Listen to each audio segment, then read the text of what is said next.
December 21, Misa di Gallo, Salmo 33. Singgit kamo sa kalipay, diha sa Ginoo. Kamo nga mga balaan, awiti ninyo siya. Ug usa ka bag-ong awit. Singgit kamo sa kalipay, diha sa Ginoo. Kamo nga mga balaan, awiti ninyo siya. Ug usa ka bag-ong awit.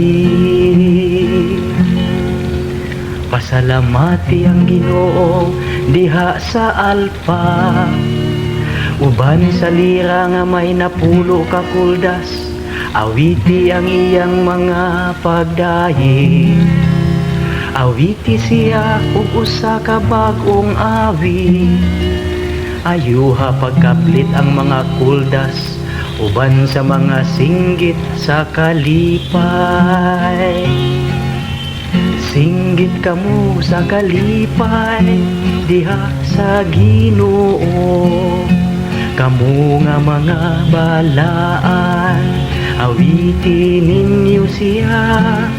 Ug usa ka bag-ong awit.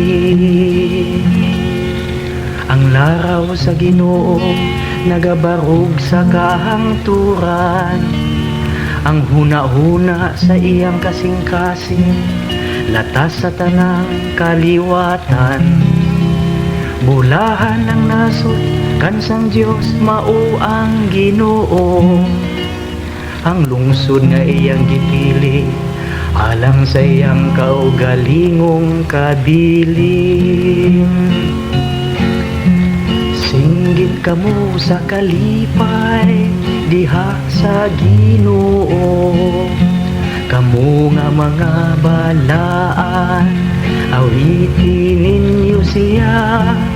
Ug usa ka bag-ong awit. Ang atong kalag nagapaabot sa Ginoo, nga mao ang atong hinabang ug atong panalipo. Kay diha kaniya nalipay ang atong mga kasing-kasing.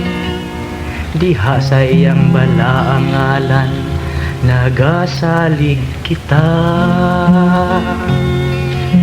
Singgit kamo sa kalipay, diha sa Ginoo.